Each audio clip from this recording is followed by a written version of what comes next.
नमस्कार दोस्तों, आपका बहुत बहुत स्वागत है हमारे चैनल पर, जहां हम लाते हैं आपकी पसंदीदा फिल्मों के दिलचस्प एक्सप्लेनेशन। आज हम आपके लिए एक ऐसी कहानी लेकर आए हैं जिसका नाम सुनते ही दिल की धड़कनें तेज हो जाती हैं। Merry Christmas. इस फिल्म में है शानदार कलाकार विजय सेतुपति और कैटरीना कैफ। यह सिर्फ एक साधारण क्राइम थ्रिलर नहीं है, बल्कि इसमें ऐसे ट्विस्ट और टर्न्स है जो आपको अंत तक बांधे रखेंगे। IMDb पर इसे 7 की शानदार रेटिंग मिली है और हम इसे आपके लिए पूरी तरह से एक्सप्लेन करेंगे। अगर आपको हमारी मेहनत और एक्सप्लेनेशन पसंद आए तो इस वीडियो को लाइक करें। हमारा आज का टारगेट है 5000 लाइक्स, ताकि यह कहानी ज्यादा से ज्यादा लोगों तक पहुंच सके। और हाँ, हमारे चैनल को सब्सक्राइब करना न भूलें, क्योंकि हमें ऐसी ही और रोमांचक कहानियां लाने की मोटिवेशन देती है। बेल आइकन दबाएं ताकि हर नई वीडियो का नोटिफिकेशन सबसे पहले आपको मिले। हाल ही में हमने तुम्बाड़ का भी एक्सप्लेनेशन किया है, जिनका लिंक डिस्क्रिप्शन में मिलेगा, उन्हें भी जरूर देखें। तो दोस्तों, बिना किसी देरी के शुरू करते हैं। फिल्म की शुरुआत में हमें एक सीन दिखाया जाता है जहां एक तरफ मसाला और दूसरी तरफ दवाइयां पीसी जा रही होती हैं। एल्बर्ट नाम का एक बंदा सामने आता है जो मारिया नाम की एक औरत के साथ मस्ती कर रहा होता है। इसके बाद सीन बदलता है और हमें पूरी कहानी शुरू से दिखाई जाती है। असल में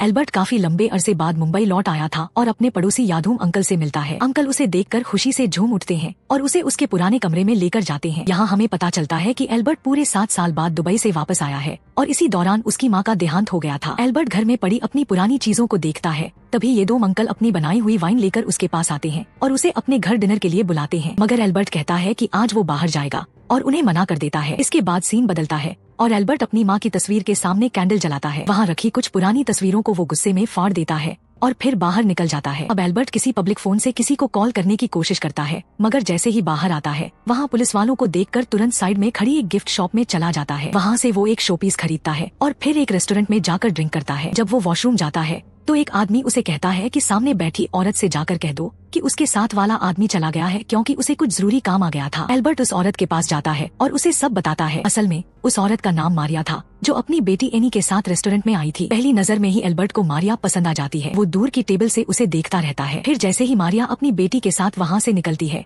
एल्बर्ट भी अपना खाना छोड़कर उनके पीछे जाता है। वो देखता है कि मारिया फिल्म देखने थिएटर जा रही है, तो एल्बर्ट भी फिल्म का टिकट खरीद लेता है। अब थिएटर में मारिया और एल्बर्ट आगे पीछे बैठे होते हैं, जहां इनकी थोड़ी बहुत बातचीत होती है। यहाँ एल्बर्ट को पता चलता है कि मारिया की बेटी एनी बोल नहीं सकती। इस पूरी सीन में एक दोस्त जैसा कैरेक्टर एल्बर्ट की बातें कर रहा होता है। वो बस यही सोचता है कि कैसे बातें घुमा फिरा कर कहें ताकि मामला सुलझ सके, और इसी चक्कर में मारिया के साथ उसकी दिलचस्पी बढ़ती जाती है। तो फिर मूवी देखते देखते एनी सो जाती है और अचानक से एल्बर्ट थिएटर से गायब हो जाता है। जब मारिया एनी को गोद में उठाकर घर जाने लगती है तो बाहर एल्बर्ट उसका इंतजार कर रहा होता है। वो मारिया को मदद की ऑफर करता है क्योंकि मारिया की गोद में एनी और उसका टेडी था। रास्ते में चलते हुए इन दोनों की बातचीत होती है, जिससे हमें पता चलता है कि एल्बर्ट एक आर्किटेक्ट है और मारिया की एक बेकरी है जहां वो कुकीज बनाकर स्कूल्स और कैंटीन्स में बेचती है। पहली बार में ही एल्बर्ट और मारिया की आपस में अच्छी ट्यूनिंग बैठ जाती है। मारिया एल्बर्ट को बताती है कि वो शादीशुदा है, लेकिन उसका पति आज अपनी गर्लफ्रेंड के साथ क्रिसमस मना रहा होगा, इसलिए उसने सोचा कि क्यों न आज वो भी डेट पर जाए। लेकिन आदमी एनी को देखकर भाग गया। बातें करते करते वे दोनों मारिया के घर पहुंच जाते हैं। मारिया एल्बर्ट को ड्रिंक ऑफर करती है और कहती है कि वो एनी को कमरे में सुला कर आती है। एल्बर्ट गिफ्ट शॉप से लाया हुआ शोपीस क्रिसमस ट्री पर सजा देता है और कमरे में रखी बाकी चीजों को देखने लगता है। तभी मारिया वापस आती है और दोनों म्यूजिक लगाकर डांस करते हैं। थोड़ी देर बाद थक कर वे दोनों बैठ जाते हैं और साथ में ड्रिंक करते हैं। अब एल्बर्ट अपनी लव स्टोरी मारिया को बताता है। वो कहता है कि उसे अपनी बॉस की बीवी रोजी से प्यार हो गया था। धीरे धीरे उनकी लव स्टोरी आगे बढ़ती है और वे गोवा चले जाते हैं, जहां उन्होंने 2 महीने खूब एंजॉय किया। लेकिन जब रोजी को अपने पति को छोड़ने की बारी आई तो उसने एल्बर्ट को छोड़ दिया। उसने कहा कि वो अपने पति को छोड़ नहीं सकती। ये सुनकर एल्बर्ट का दिल टूट गया और इस घटना को पूरे 7 साल बीत चुके हैं। इसके बाद मारिया भी एल्बर्ट को अपनी स्टोरी सुनाती है। वह कहती है कि पहले उसे अपने बॉयफ्रेंड के दोस्त जेरोम से प्यार हो गया था। कुछ वक्त बाद जेरोम के कहने पर उसने अपने बॉयफ्रेंड को छोड़ दिया और जेरोम से शादी कर ली। शादी के बाद दोनों काफी खुश थे, लेकिन कुछ समय बाद जेरोम को मारिया पर शक होने लगा। उसके बाद मारिया बताती है कि जेरोम को शक था कि एनी उसकी बेटी नहीं है। फिर एक दिन मारिया ने जेरोम को किसी और लड़की के साथ देखा, लेकिन उल्टा जेरोम ने मारिया को ही इल्जाम देना शुरू कर दिया। इस तनाव की वजह से कुछ समय बाद एनी ने बोलना ही बंद कर दिया था।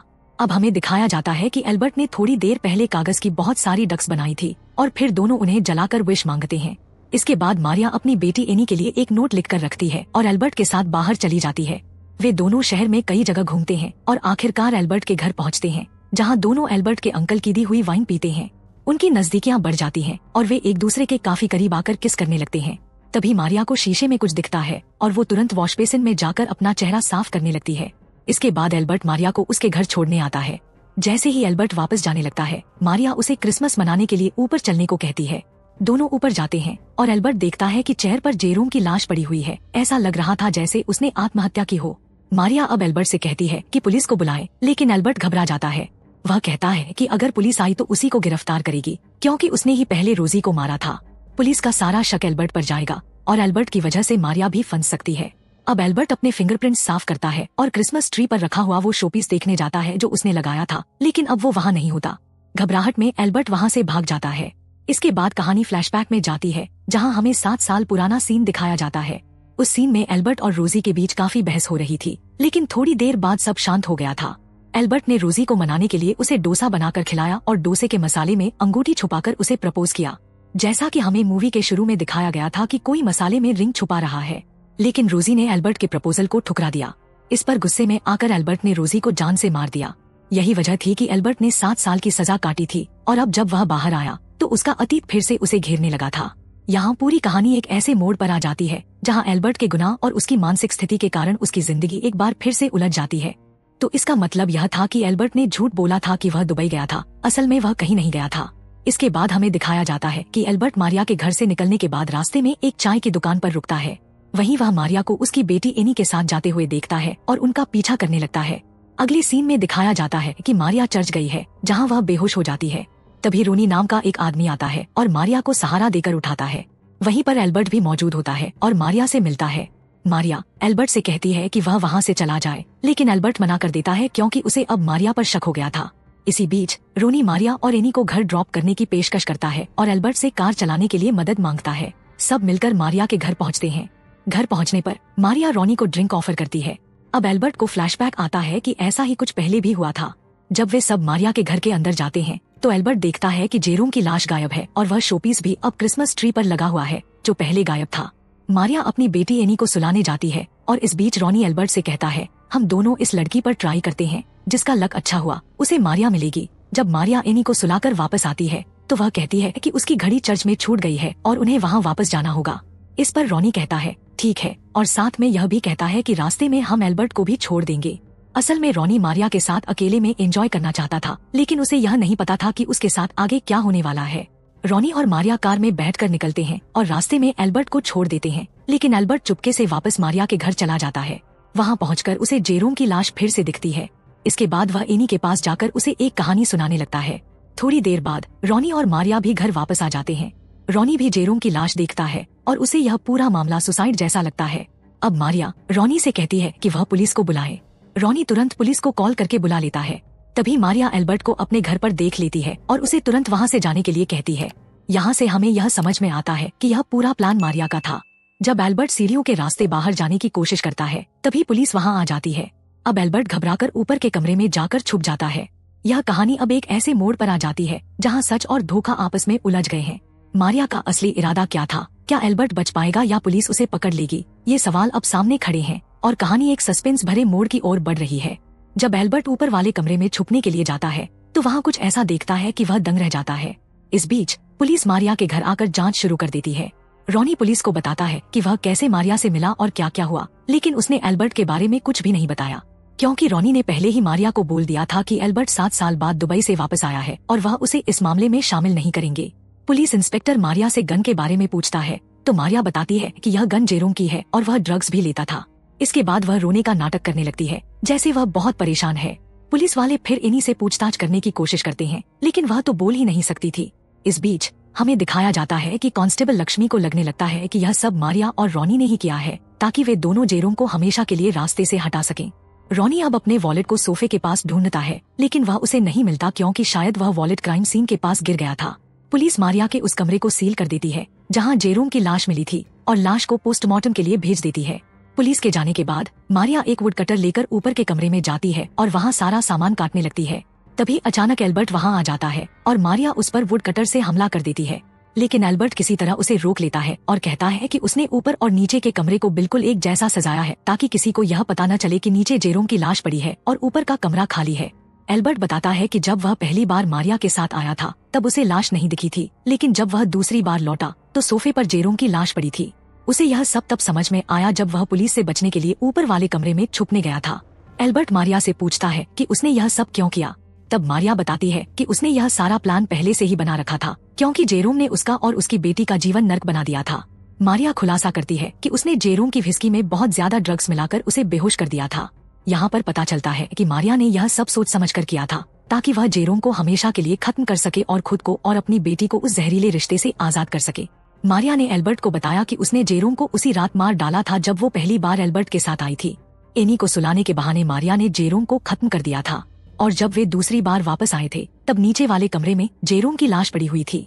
यह सुनकर एल्बर्ट ने फैसला किया कि वह मारिया की मदद करेगा, क्योंकि उसे याद आया कि रोज ने भी उसके साथ कुछ ऐसा ही किया था। शायद अब एल्बर्ट मारिया को चाहने लगा था, इसलिए उसने उसका साथ देने का निर्णय किया। इसके बाद वे दोनों ऊपर वाले कमरे की सारी चीजें तोड़-फोड़ कर बेकरी की आग में जला देते हैं, ताकि किसी को शक न हो कि यह एक मर्डर था। मारिया अब एल्बर्ट को रोनी का पर्स जलाने के लिए कहती है, जो उसे ऊपर के कमरे में मिला था, लेकिन एल्बर्ट मना कर देता है। वह कहता है कि वह इसे चर्च के एनिमल बॉक्स में डाल देगा ताकि रोनी को उसका पर्स वापस मिल जाए।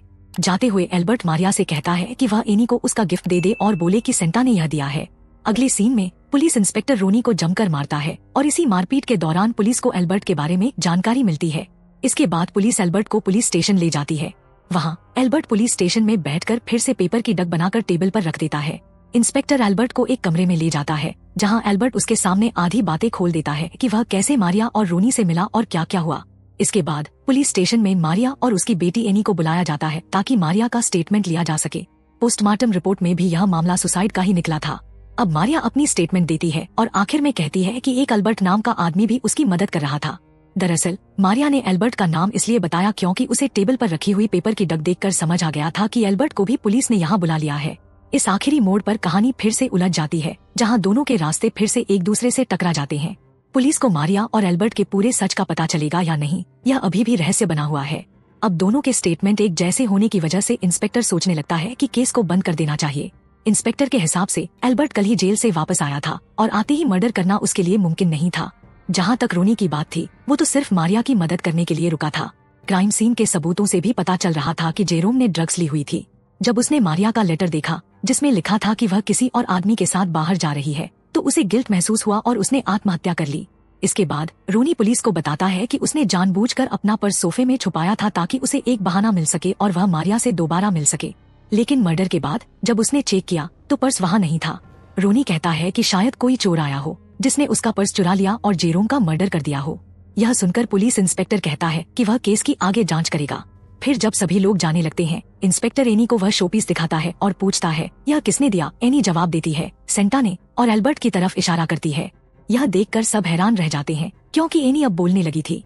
एल्बर्ट के दिमाग में तुरंत ख्याल आता है कि अब जब एनी बोलने लगी है तो मारिया मुश्किल में पड़ सकती है। इस स्थिति को संभालने के लिए एल्बर्ट अपनी जेब से रोनी का पर्स निकालकर पुलिस इंस्पेक्टर को दे देता है, ताकि सारा शक रोनी पर जाए और पुलिस को लगे कि जेरोम का मर्डर उसी ने किया है।